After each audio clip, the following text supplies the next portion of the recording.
የኢትዮጵያ ሕዝባዊ አብዮታዊ ፓርቲ ኢህአፓ እየተዘጋጀ የሚቀርብ ፍኖተ ዲሞክራሲ የኢትዮጵያ አንድነት ድምፅ ነው። ጤና ይስጥልኝ፣ እንደምን አመሻችሁ አድማጮቻችን። ዛሬ ረቡዕ መጋቢት 23 ቀን 2018 ዓመተ ምህረት ነው። ረቡዕ መጋቢት 23 ቀን 2018 ዓመተ ምህረት ነው። የደምቢ ዶሎ ዩኒቨርሲቲ ተማሪዎች የነበሩትና በአክራሪ የኦሮሞ አሸባሪዎች የታገቱት ተማሪዎች ጉዳይ እስካሁን እልባትን አላገኘም። ብዙዎቹ ልጃገረዶች የሆኑት እነዚህ የአማራ ወጣቶች ከታገቱ ረቡዕ መጋቢት 23 ቀን 2283 ቀናት አለፋቸው። የወጣቶቹ ሰቆቃ ያብቃ እንበል። እስከ መቼ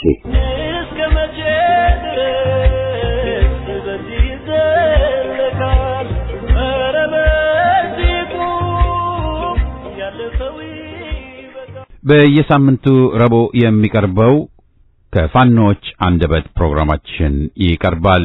በዛሬ ዝግጅታችን ከፋኖ መኳንንት ከቢዛሞ ወለጋና ከፋኖ አምባቸው ዳኘው ከጎንደር የተላኩልንን የተለያዩ ጽሑፎች እናቀርባለን። የአማራ ሕልውና ትግልና የውስጥ ባንዳዎች ዕጣ ፈንታ፣ የህሊና እስረኞች፣ የኢኮኖሚ ጦርነትና የአማራ ሕዝብ የህልውና ዋስትና፣ የነፍጥ ፖለቲካ በሚሉ በተለያዩ ርዕሶች የቀረቡ ናቸው። ዝግጅታችንን ከማቅረባችን በፊት ግን የእርዳታ ጥሪ አለን።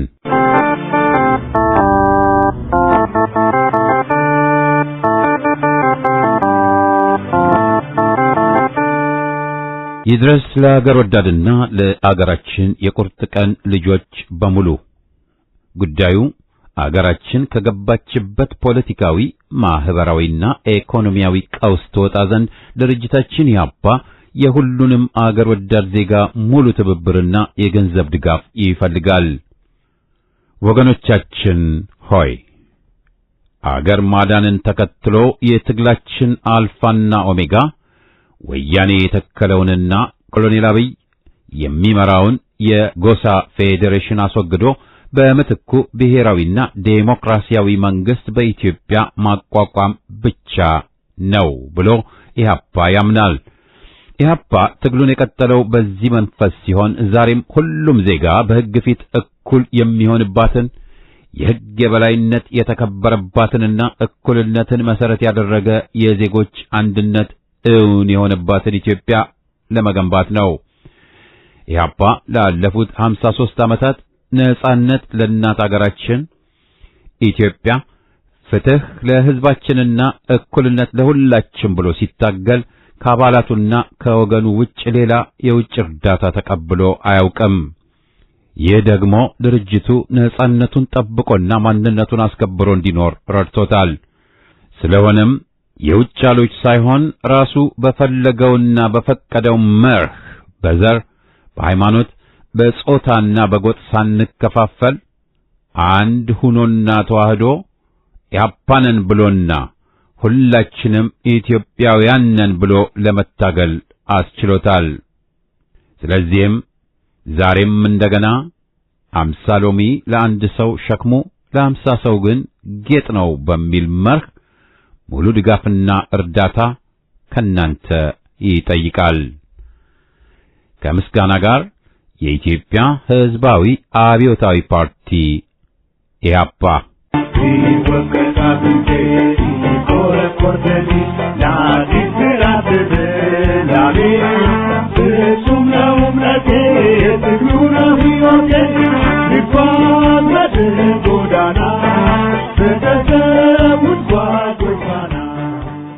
አሁን ወደ ዜናው። የ206ኛ ኮር አዳኝ ቡድን በደብረ ማርቆስ ከተማ በፈጸመው የቦምብ ጥቃት በአንድ ኦባማ ጭነት ተሽከርካሪ ላይ የነበሩ 23 አድማ ብተና አባላት ሙሉ በሙሉ ተደምስሰዋል። የ206ኛ ኮር አዳኝ ቡድን በጎዛምን ወረዳ ቸርተክል ንዑስ ከተማ ወረራ ፈጽሞ በተመለሰ የጠላት ኃይል ላይ በደብረ ማርቆስ በተጠና መልኩ ትክክለኛና ኢላማውን የጠበቀ እርምጃ ተወስዷል። ታርጋ ቁጥሩ 22472 ኮድ 3 ባለቤትነቱ የግል የሆነውን የደረቅ ጭነት ማመላለሻው በማስገደድ ከቸርተክል ወደ ደብረ ማርቆስ ከተማ እየገቡ ባሉበት በንጉስ ተክለሃይማኖት ክፍለ ከተማ በደረሰባቸው የቦምብ ጥቃት 2 ጋንታ መሪዎችን ጨምሮ 23 አድማ ብተና አባላት ተደምስሰዋል።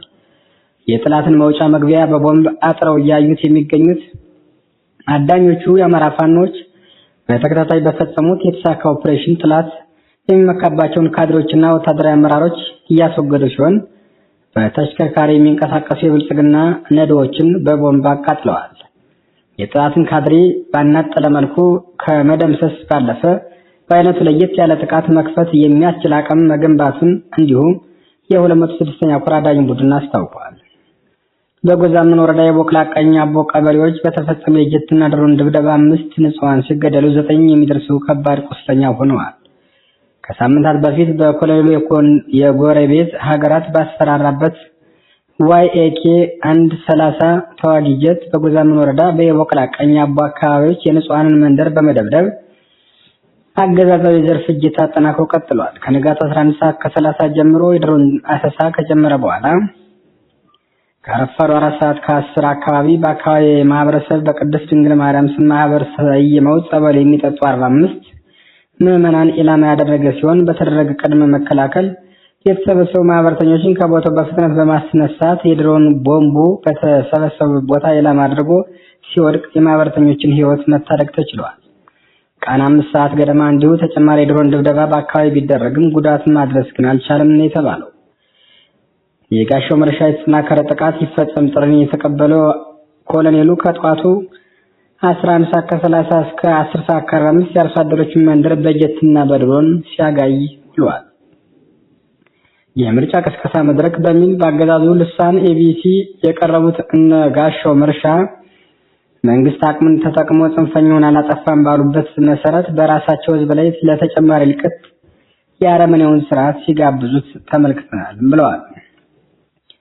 ምርጫን የስልጣን ዘመን ማራዘሚያ ከማድረግ ባለፈ የአማራ ህዝብ እንዲጠፋ ጥሪ ያቀረበበት የ7ኛው ዙር ምርጫ ከዲሽቃና ዙ 23 ከፍ ባለ ሁኔታ በጀትና በድሮን ታጅበው ንጹሃንን ኢላማ በማድረግ እየጨፈጨፈ እንደሚገኝም ለማወቅ ተችሏል። ደህንነቱ ተጠብቆ የቆየው የእብናት ወረዳ አስተዳደር ጽሕፈት ቤት በስርዓቱ መቃጠሉ ተገለጸ።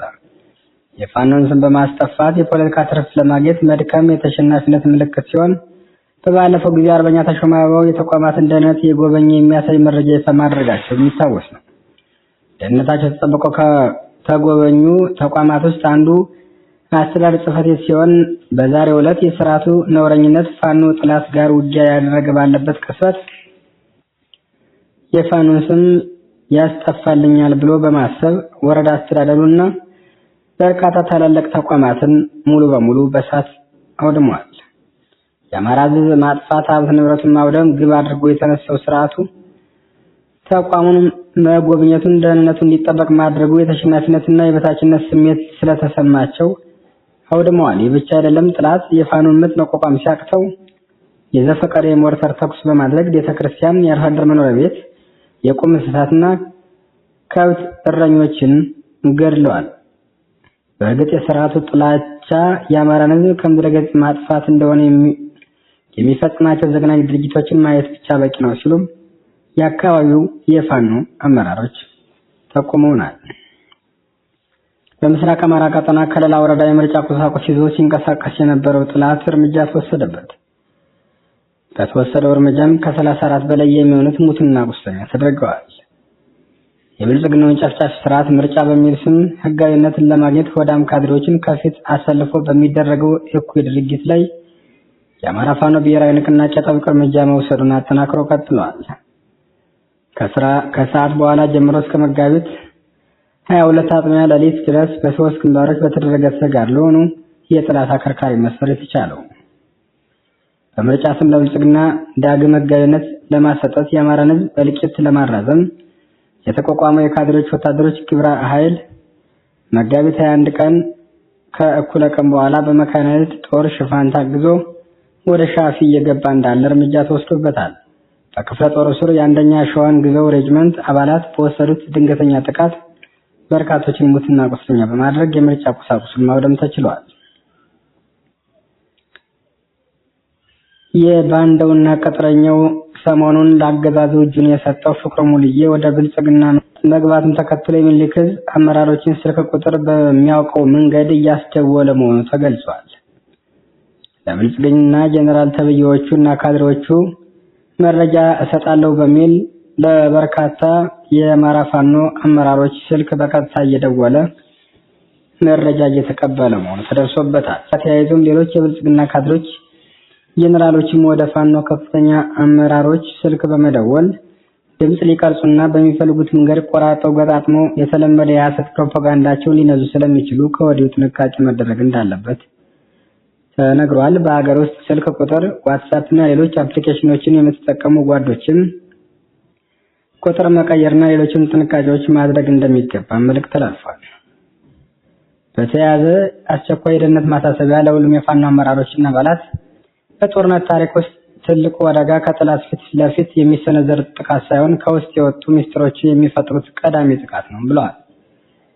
ከመስመር ወጥተው ለጠላት እጃቸውን የሚሰጡ ግለሰቦች በተለይም አመራሮች የሚከተሉትን ስልታዊ መረጃዎች ለጠላት የመስጠት እድላቸው 100% መሆኑን ግንዛቤ ውስጥ ማስገባት ይገባል።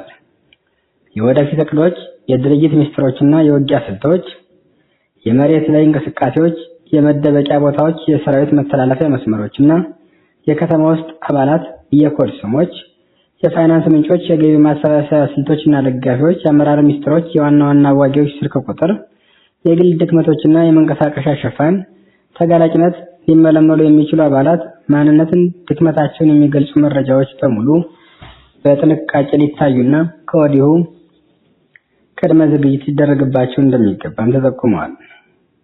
አንድ አባል ወይም አመራር ከድርጅቱ ወጥቶ ለጠላት እጁን ሲሰጥ ተቋሙ የመረጃ ሽብር ውስጥ ከመግባቱ በፊት የመከላከያ እርምጃዎችን በፍጥነት መተግበር አለበት። እነዚህም የመረጃ ግምገማ፣ ከካደው ግለሰብ የሚያውቃቸውን ሚስጥሮች በሙሉ ቁጭ ብሎ መዘርዘር፣ ጠላት በእነዚህ መረጃዎች ምን ሊያደርግ እንደሚችል መተንበይ ያስፈልጋል። ፈጣን ለውጥ፣ ግለሰቡ የሚያውቃቸውን የመገናኛ ኮዶች፣ የመተላለፊያ መስመሮችን፣ የጥበቃ ሽፋኖችና የከተማ ውስጥ አባላትን አድራሻ በአስቸኳይ መቀየር፣ ውስጣዊ ምርመራ፣ ከግለሰቡ ጋር የቅርብ ግንኙነት የነበራቸውን ታጋዮች በፍጥነት በመጠየቅ ግለሰቡን ከመክዳቱ በፊት የነበረውን ሁኔታ እና የወሰዳቸው መረጃዎች መለየት፣ የንቃት መረጃ በደረሰባቸው አካባቢዎች የሚገኙ አባላት ጠላት መረጃውን ተጠቅሞ ድንገተኛ ጥቃት ሊሰነዝር እንደሚችል አውቀው ከፍተኛ ጥንቃቄ እንዲያደርጉ ማዘዝ ያስፈልጋል ነው የተባለው። በመጨረሻም የከዳው ግለሰብ የጠላት መሳሪያ ሲሆን መረጃው ደግሞ የጠላት ጥይት ነው፣ ጥይቱ ሳይተኮስብን ኢላማችንን እንቀይር የሚል ከፍተኛ የሆነ የጥንቃቄ መልእክት ከፋኖ የህዝብ ግንኙነቶች ተላልፏል። የዕለቱ ዜና በዚያ በቃ።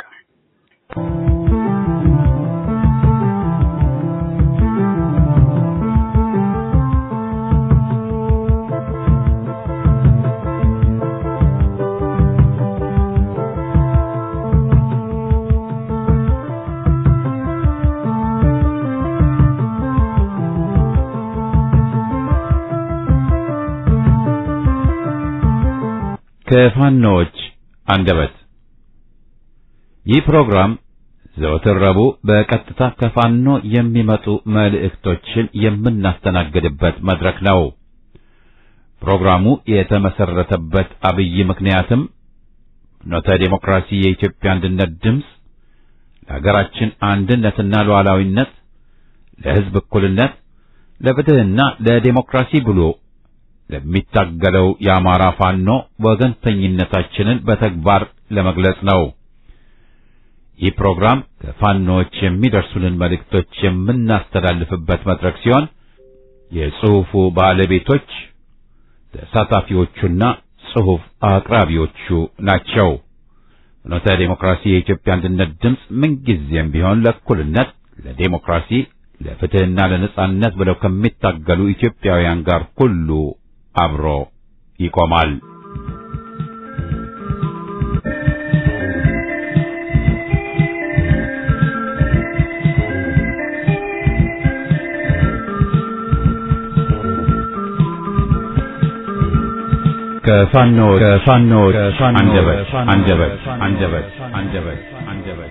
ከፋኖዎች አንደበት ዘወትር ረቡዕ ከፋኖች የሚደርሱንን መልእክቶች፣ ታሪኮች፣ ገጠመኞች፣ ቅስቀሳዎችና ቃለ ምልልሶች የምናቀርብበት ፕሮግራም ነው።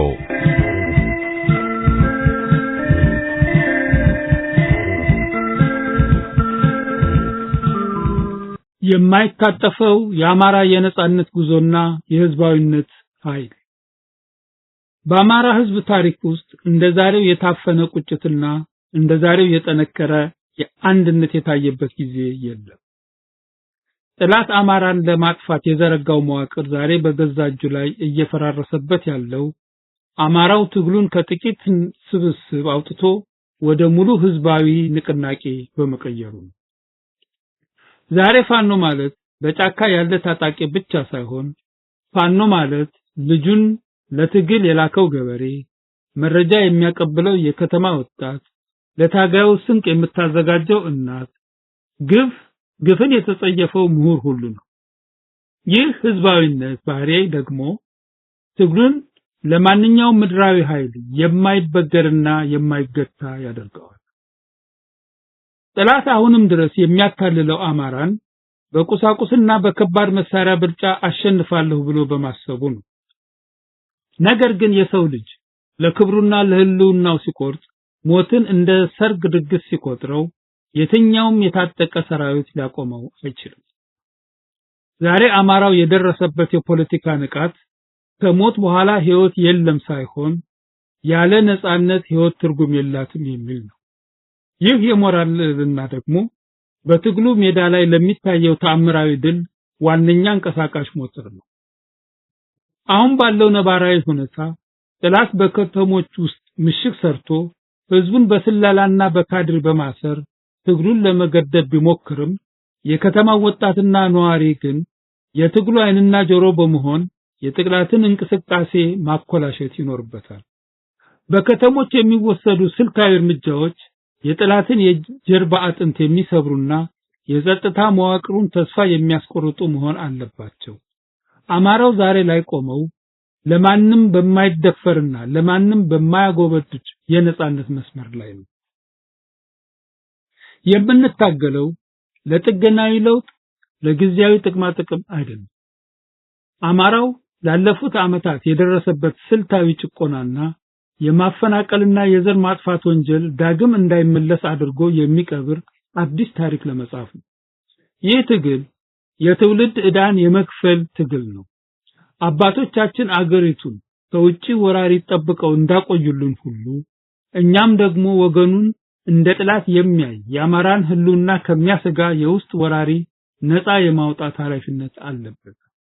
በመጨረሻም አማራ በፈተና ውስጥ የሚጸና እንጂ የሚፈርስ አይደለም።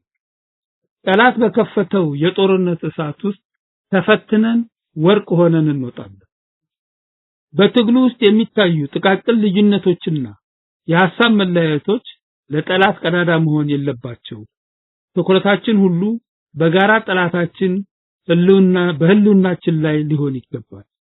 የአማራ ትንሣኤ የሚረጋገጠው በደማችንና በአጥንታችን በምናጸናው የማይናወጥ ጽናት ብቻ ነው።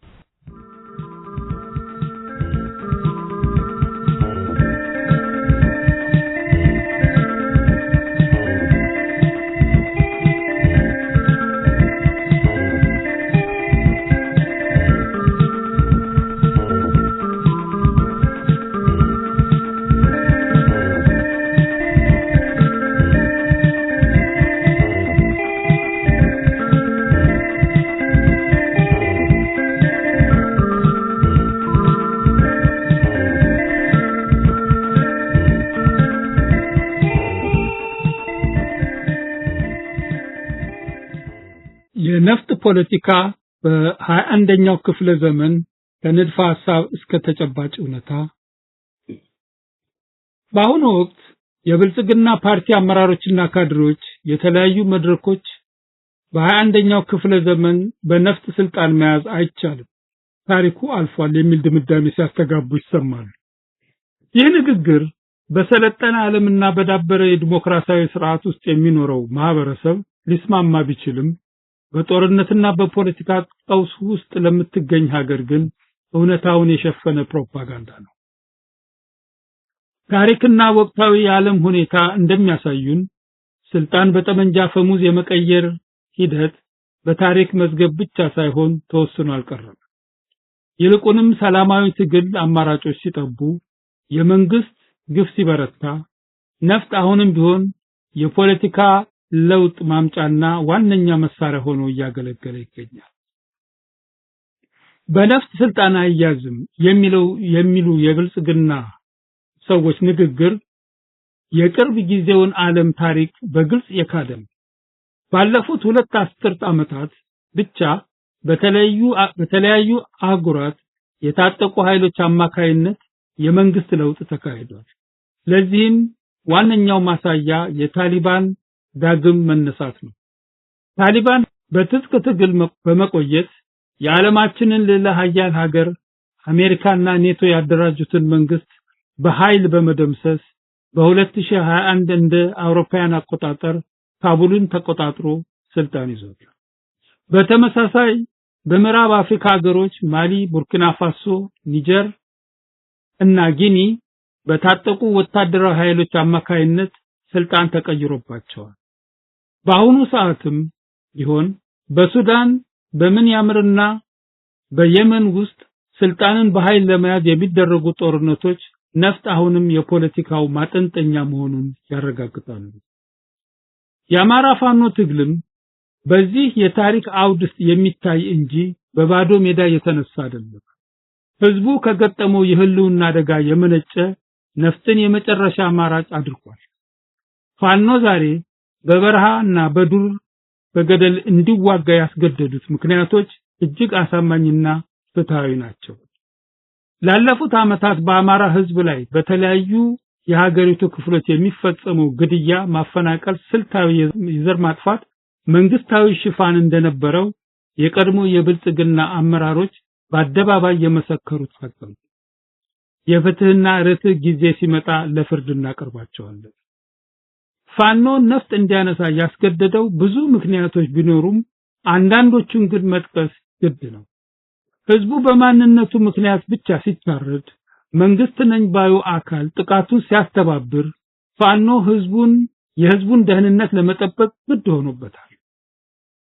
ከዚህም በላይ የክልሉ ልዩ ኃይል እንዲፈርስ መደረጉና ህዝቡ ራሱን እንዳይከላከል ትጥቅ የመፍታት እርምጃ መወሰዱ ህዝቡን ለጠላት አጋልጦ እየሰጠ ሆኖ ተገኝቷል።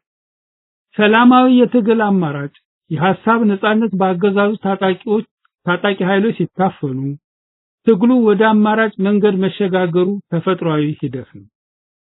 ለብልጽግና ሰዎች ሊነገራቸው የሚገባ ጠንካራው ሀቅ ቢኖር በነፍጥ ስልጣን መያዝ አይቻልም ሳይሆን አይመከርም የሚለው ንግግር ይበልጥ ትክክል ነው። ሆኖም ግን እናንተ ራሳችሁ ስልጣን ላይ የምትገኙት ስልጣናችሁን እያስጠበቃችሁ ያላችሁት በነፍጥ መሆኑን ልትገነዘቡ አይገባም ማለትንም ተገቢና ትክክለኛ ቋንቋ ነው። ዛሬ በሰላማዊ ዜጎች ላይ ድሮን ስታዘንቡ፣ ከተሞችን በከባድ መሳሪያ ስትደበድቡና ወጣቶችን በየጎዳናው በጥይት ስትገድሉ እየተጠቀማችሁ ያላችሁት ነፍጥ ነው። እናንተ ነፍጥ ስልጣን ለማቆየት ሲሆን ህጋዊ፣ የተገፋው ህዝብ ነፍጥ ግን መብቱን ለመጠየቅ ሲሆን ህገወጥ የሚሆንበት ምንም አይነት አመክንዮ የለም። በ21ኛው ክፍለ ዘመን በነፍጥ ስልጣን አይያዝም እያላችሁ ህዝቡን የምታፍኑ ከሆነ ታሪክ ነገ በኃይል ስትወገዱ የራሳችሁን ንግግር መልሶ ምስክር ያደርግባችሁ። ስልጣንን በምርጫ እንዲሆን ከፈለጋችሁ መጀመሪያ እናንተ ከነፍጥ ተላቀቁ። መከላከያን ለፓርቲ መጠቀሚያ ማድረጋችሁን አቁሙ። እስር ቤቶችን በፖለቲካ እስረኞች መሙላታችሁን አቁሙ። የምርጫ ኮሮጆን በጠመንጃ አታስጠብቁ።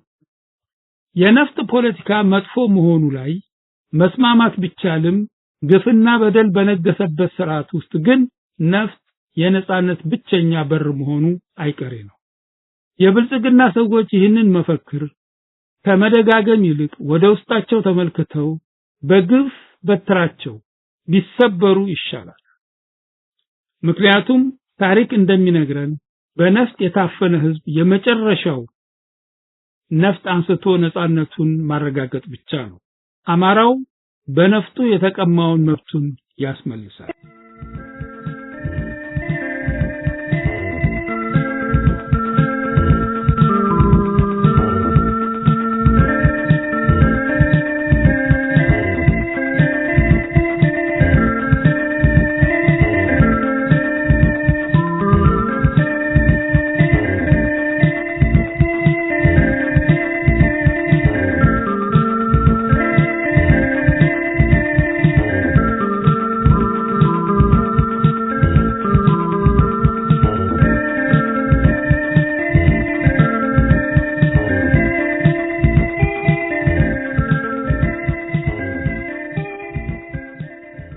የኢኮኖሚ ጦርነትና የአማራ ህዝብ የህልውና ዋስትና ማንኛውም የነጻነት ትግል ውስጥ ትልቁና ወሳኙ የጦር ሜዳ ኢኮኖሚ ግንባር ጠላት የአማራን ህዝብ ለማንበርከክ የሚጠቀመው አንዱና ዋነኛው ስልት ኢኮኖሚያዊ ከበባ ወይም ኢኮኖሚክ ሲጅ ነው።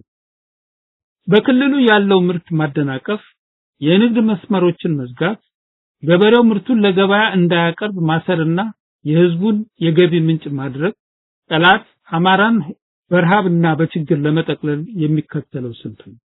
በመሆኑም ትግላችን ከጠመንጃ ባልተናነሰ መልኩ የጠላትን የኢኮኖሚ አውታር መበጣጠስና የራሳችንን የፋይናንስ አቋም በመገንባት ላይ ማተኮር ይኖርበታል። የኢኮኖሚ ትግሉ የመጀመሪያው እርምጃ የጠላትን የገቢ ምንጭ ማድረግ ነው። የሥርዓቱ መጋቢ የሆኑ ኩባንያዎች፣ የንግድ ተቋማት ከአማራ ህዝብ የሚያገኙትን ትርፍ ተጠቅመው ህዝቡን የሚጨቁን መሳሪያና ጥይት ይገዙበት። ስለዚህ እያንዳንዱ የአማራ የሚገዛውን ምርትና የሚጠቀምባቸውን አገልግሎቶች በጥንቃቄ መምረጥ ይኖርበታል። የሥርዓቱ የኢኮኖሚ ጡንቻ የሚያፈር የኢኮኖሚ ማዕቀብ ቦይኮት በህዝባዊ ንቅናቄ ደረጃ ሊተገበር ይገባል። ለአማራ ሞት ለሚፈርመው አካል የሚከፈል አንዲትም ሳንቲም ለገዛ ወንድም መግደያ የሚሆን ጥይት መግዣ መሆኑን መረዳት የግድ ይላል። በሌላ በኩል የትግሉን የፋይናንስ በራስ አቅም መደገፍ ባህል ሊዳብር ይገባል። ፋኖና የህዝብ ሰራዊት በጫካና በገደል የሚከፍሉትን መስዋዕትነት የሚደግፍ ጠንካራ የፋይናንስ መዋቅር መዘርጋት የህልውና ጉዳይ ነው። በውጪ ያለው ዲያስፖራም ሆነ በአገር ውስጥ ያለው ባለሀብት ትግሉን በበጎ አድራጎት ሳይሆን እንደ ህልውና ዋስትና አይቶ በቋሚነትና በታቀደ መልኩ ድጋፍ ሊያደርግ ይገባል። የትግሉ መሪዎችም የተሰበሰበውን ሀብት በብልሃትና በቁጠባ ለውጤታማ ስራ ማድረግ ይኖርባቸው። የኢኮኖሚ አቅም ማለት የተሻለ ትጥቅ፣ የተሻለ ስንቅና የተሻለ የመረጃ መዋቅር ማለት ነው። በተጨማሪም በቁጥጥር ስር ባሉ አካባቢዎች የህዝብን የንግድና የእርሻ እንቅስቃሴ ማነቃቃትና መጠበቅ የትግሉ አካል ሊሆን ግድ ነው። ገበሬው በሰላም አርሶ ምርቱን እንዲሰበስብ፣ ነጋዴው ያለ ስጋት እንዲንቀሳቀስና የገበያ ሰንሰለቱ እንዳይቋረጥ ማድረግ የፋኖና የህዝቡ የጋራ ስራ ነው።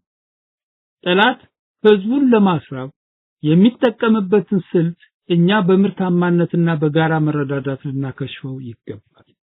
አማራው ካለው የተፈጥሮ ሀብትና የሰው ኃይል አንፃር በራሱ አቅም ቆሞ ትግሉን እስከ ድል ማድረስ የሚችልበት ሙሉ አቅም ነው። እንደማጠቃለያ ኢኮኖሚው የትግል ነዳጅ ነው። ያለ ነዳጅ የሚንቀሳቀስ መኪና እንደሌለ ሁሉ ያለ ኢኮኖሚ አቅም የሚደረግም የህልውና ትግል ስኬቱ አዝጋሚ ነው። የአማራ ህዝብ የጠላትን ገቢ ምንጭ በማድረግ የራሱን ትግል ፈንድ በማጠናከር የነጻነቱን ቀን ማቃረብ ይችላል። የኢኮኖሚ ነጻነት የፖለቲካ ነጻነት መሰረት ነው።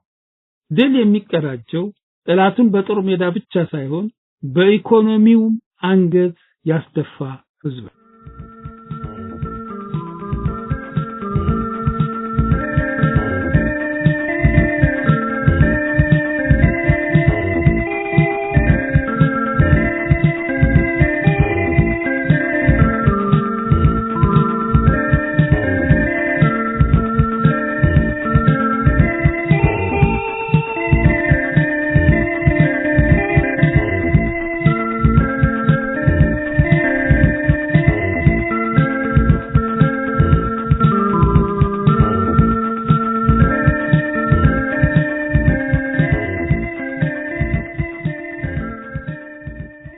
የአማራ ህልውና ትግልና የውስጥ ባንዳዎች ዕጣ ፈንታ በታሪክ እና በፍትህ ሚዛን ሲለካ ሰሞኑን በከተሞች ውስጥ በፋኖ የሚሰነዘሩ መብረቃዊ እርምጃዎችን ተከትሎ ከወትሮ የተለየ የሥርዓቱ አቀንቃኞች ወዳደሮች አማራን ገደለ የሚል የለቅሶ ድምጽ እያሰሙ ነው። ይህ ንግግር ትግሉን ለማርከስና የጠላትን እድሜ ለማራዘም የሚደረግ የሰነፎችና የባንዶች የመጨረሻ መከላከያ እንጂ ለህዝብ ሰላምና ወንድማማችነት ካለው ቁጭት የመነጨ አይደለም። ዛሬ ላይ ቆመን እውነቱን ፊት ለፊት መነጋገር አለብን። ለዚህ ይረዳ ዘንድ ጥቂት ነጥቦችን እንነጋገር። በመጀመሪያ ደረጃ አማራነት በደም ብቻ የሚገለጽ ባዶ ካፓ አይደለም። አማራነት ታሪክ፣ ስነ ምግባርና ለፍትህ መቆም። አንድ ግለሰብ የአማራ ተወላጅ ስለሆነ ብቻ የአማራ ልጆች የሚያሳድድ፣ የሚረሽን፣ ለጠላት መረጃ የሚሰጥና የሥርዓቱን የጥፋት መሳሪያ ሆኖ የሚፋለም ከሆነ እሱ አማራነቱን ቀድሞ ለ30 ዲናር ሸጦታል። ስለሆነም ፋኖ እርምጃ የሚወስደው በአማራነት ላይ ሳይሆን በባንዳ ላይ ነው። ወገኑን ለጥፋት አሳልፎ የሰጠ አካል የውስጥ ደዌ ነው። ካንሰር ደግሞ የሰውነት አካል ነው ተብሎ አይታቀፍም። ሰውነት እንዳይሞት ሲባል ካንሰሩ ይቆረጣል፣ ይወገዳል። ዛሬ በከተሞች ውስጥ እርምጃ የሚወሰድባቸው ባለስልጣናትና ሰላዮች አማራን ለማጥፋት ከሚፋለመው ኃይል በበለጠ የህዝቡን ህልውና አደጋ ላይ የጣሉ ናቸው። ሁለተኛ፣ በዓለም ታሪክ የትኛው የነጻነት ትግል የውስጥ ባንዳዎችንና የጠላት ተባባሪዎችን ሳይቀጣ ድል አላገኘም? አማራን ገደለ የሚሉ የፕሮፓጋንዳ ማሽኖች ከዚህ በታች ያሉትን የታሪክ ታሪኮች አታውቋቸውም ወይ ማለት ያስፈልጋል። ሁለተኛው የዓለም ጦርነት ወቅት ፈረንሳውያን አገራቸው ከናዚ ወረራ ለማዳን ሲታገሉ ከናዚ ጋር ተባብረው የነበሩ የቪቼ አስተዳደር አባላትን ከፍተኛ ሁኔታ ቀጥተዋል። ያኔ ፈረንሳውያን የራሳቸውን ወገኖች ባንዳዎች ሲቀጡ ፈረንሳይን ገደለች አልተባለም። ይልቁንም አገር አዳኝ ባንዳዎችን አጸዱ ተባለ። በታሪክ ተመዘገበ። የአየርላንድ ነጻነት ታጋዮች ከእንግሊዝ ቅኝ አገዛዝ ቀንበር ለመውጣት ሲታገሉ ዋነኛ ትኩረታቸው ለጠላት መረጃ የሚሰጡና ለጥቅም ያደሩ ወገኖቻቸውን ኢንፎርማንትን ነበሩ። እነዚህን ካስወገዱ ትግሉ በጠላት ሰላዮች ተበክሎ እነዚህን ካላስወገዱ ትግሉ በጠላት ሰላዮች ተበክሎ እንደሚከሽ ስለሚያውቁ እርምጃ ወሰዱ። ይህ ባይሆን ኖሮ ዛሬ አየርላንድ ነጻ ሀገር ባልሆነች ነበር። አልጄሪያውያን ከፈረንሳይ ቅኝ ግዛት ጋር ሲታገሉ የፈረንሳይ አገልጋዮች የነበሩ ሃርኪ የሚባሉ አልጄሪያውያን ተወላጆችን ከጠላት በላይ ይወጓቸው ነበር። ምክንያቱም የውስጥ ጠላት የውጭን ጠላት በር ከፋች ስለሆነ። ሶስተኛ፣ ከተማው የብልጽግና የጭቆና መዋቅር የሚዘረጋበት፣ ፋኖን ለማጥፋት ስምሪት የሚሰጥበት፣ የአማራ ልጆች ለማሰር የሚታቀድበት የተንኮል ጓዳ። ፋኖ ገብቶ እርምጃ የሚወስደው ይህንን የጥፋት ሰንሰለት ለመበጠስ ነው። ሰላውና ካድረው በሰላም ተኝቶ እያደረ ፋኖ በዱር በገደል እንዲንከራተት የሚፈልጉ አካላት የትግሉን ጽንሰ ሐሳብ ያልተረዱ ናቸው። ከተማ ውስጥ የሚወሰደው እርምጃ የህዝብን መተንፈሻ መክፈት እንጂ ወንድምን መግደል አይደለም። ወንድም ወንድሙን አያስርም፣ ወንድም ወንድሙን አያስረሽም። ማጠቃለያ፣ ፋኖ የያዘው ትግል የሞራል የበላይነትና የታሪክ ግዴታ ነው። አማራነት ብዙ መገለጫዎች ያሉት እንጂ በደም ቀበር ብቻ የሚሰላ ባዶ ስያሜ አይደለም። የገዛ ወገኑን ደም ለስልጣን ማቆያልነት የሚቸረችር የነጻነት ታጋዮችን ለጠላት አሳልፎ የሚሰጥና በባዕድ አስተሳሰብ ተጠምቆ ህዝብን የሚረግጥ አካል አማራ ነኝ ቢልም በተግባሩ ግን የአማራነትን ሞራል ልዕልና ገሎታል። በመሆኑ ፋኖ በሚወስዳቸው እርምጃዎች በአካል አማራ በሆኑት ላይ ሳይሆን አማራነትን በሸጡና ህዝቡን ለፈጽሞ ጥፋት አሳልፈው በሰጡ የውስጥ ባንዳዎች ላይ ነው። ይህ ትግል የህልውና ትግል ነው። የህልውና ትግል ውስጥ ደግሞ ግራ መጋባትና ወንድሜ ነው በሚል ሰበካ ለጠላት መንገድ መክፈት ታሪካዊ ስህተት ነው። ካንሰርን ከሰውነት አካል ነው ብሎ የታቀፈ የመጨረሻው ሞት እንደሆነ ሁሉ የውስጥ ባንዳዎችና የሥርዓቱ ተላላኪዎች የአካባቢው ልጆች ናቸውና በሚል መፈክር ትግሉን ለከፋው ውድቀት አሳልፎ መስጠት ነው። ፋኖ በከተሞችም ሆነ በገጠር ውስጥ የሚወስደው እርምጃ የህዝቡን የነጻነት አየር የሚጋርዱ እሾሆቹን የመንቀል የሰላዮችን ሰንሰለት የመበጣጠስና የትግሉን ደህንነት ማረጋገጥ የታሪክና የፍትህ ግዴታ። በመሆኑም አማራን ገደለ የሚለው የሽንፈት ፕሮፓጋንዳ ዓላማው ታጋዩን ተጠራጣሪ ህዝቡንም ደግሞ በጥርጣሬ እንዲከፋፈል ማድረግ ነው።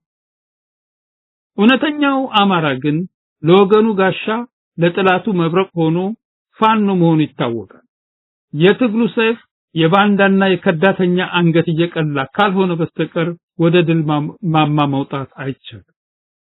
ዛሬ በከተማም ሆነ በገጠር የሚወሰዱ እርምጃዎች ነገ ለሚገነባው ፍትሃዊና ነፃ አማራ የመሰረት ድንጋዮች ናቸው። ከዳተኞች መደበቂያ አገኙ። የህዝብ ቁጣ ደግሞ ጠላት ፊት ቤታቸውን ያንኳኳል።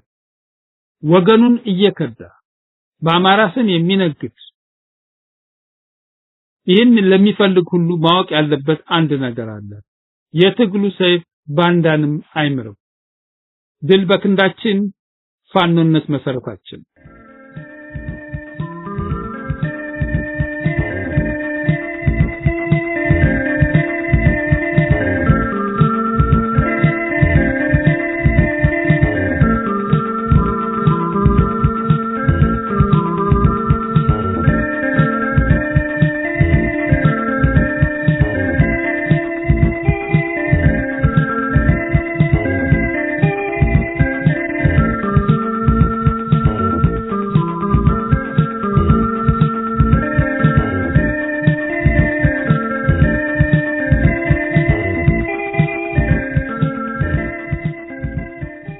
የህሊና እስረኞች የአማራ ህልውና ተጋድሎ አንደኛው አጀንዳ። ዛሬ በኢትዮጵያ ፖለቲከኞች፣ ጋዜጠኞች፣ ምሁራን፣ የማህበረሰብ አንቂዎች ያላንዳች ጥፋት በግፍ እስር ቤት ታጉረው ይገኛሉ። እነዚህ ግለሰቦች የተከሰሱበት ወይም የታሰሩበት ትክክለኛ ወንጀል ኖሮ ሳይሆን ብሔራቸው አማራ በመሆኑና ያገዛዙን ስህተቶች በመንቀፋቸው እንዲሁም ለህዝባቸው መብት በጽናት በመቆማቸው ብቻ ነው። ይህ ድርጊት ግልጽ የሆነ የፖለቲካ በቀልና የማንነት ጥቃት ሲሆን አገዛዙ በአማራ ህዝብ ላይ ያካሄደ ያለውን ስልታዊ የማፈን የመገፋትና የማግለል ፖሊሲ በአደባባይ የሚያሳይ የታሪክ ጥቁር ጠባሳ ነው። በአማራነታቸው ብቻ የታሰሩት ወገኖቻችን ህሊናቸውን ተከትለው እውነትን በመናገራቸው ፍትህን በመጠየቃቸው የአገዛዙ ዋነኛ የጥቃት ሰለባ ሆነዋል። በተለይም የሚዲያ ባለሙያዎችና የፖለቲካ መሪዎች ኢላማ ተደርገው መታሰራቸው የህዝብ ድምጽ እንዲታፈን አማራጭ ሐሳቦች እንዲቀበሩና ህዝቡ መሪ አልባ ሆኖ ለጥቃት እንዲጋለጥ ታስቦ የተደረገ ስልታዊ እርምጃ ነው። እውነተኛ ታጋይነት በዱር በገደሉ ብቻ ሳይሆን በእስር ቤት ቋጥኝና በብረት መዝጊያ ጀርባም የሚፈተን መሆኑን እነዚህ የቁርጥ ቀን ልጆች በተግባር እያሳዩ ይገኛሉ። የአማራ ህዝብ እያካሄደ ያለው የህልውና ተጋድሎ እነዚህን በግፍ የታሰሩ የህሊና እስረኞችን የትግሉ ዋነኛ የትኩረት ማዕከል ማድረግ አለበት።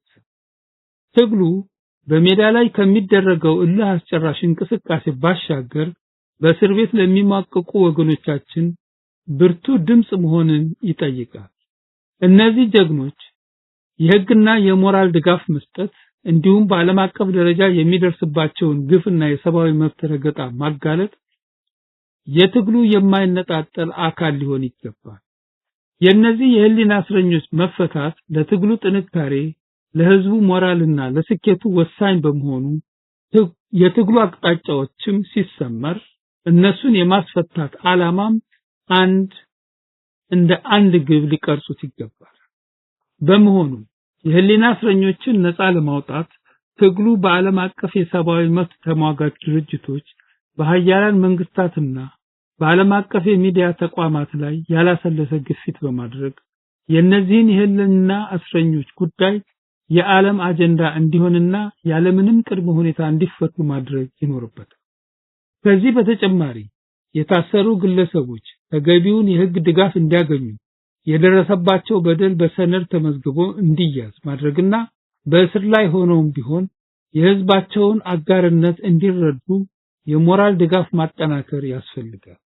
የታሳሪዎቹ ቤተሰቦች የሚያጋጥሟቸውን ማህበራዊና ኢኮኖሚያዊ ችግሮች ለመቅረፍ መደገፍና የጀግኖች ልጆችና ቤተሰቦቻቸው የህዝብ አደራ መሆናቸውን በተግባር ማሳየት ወሳኝ ተግባር።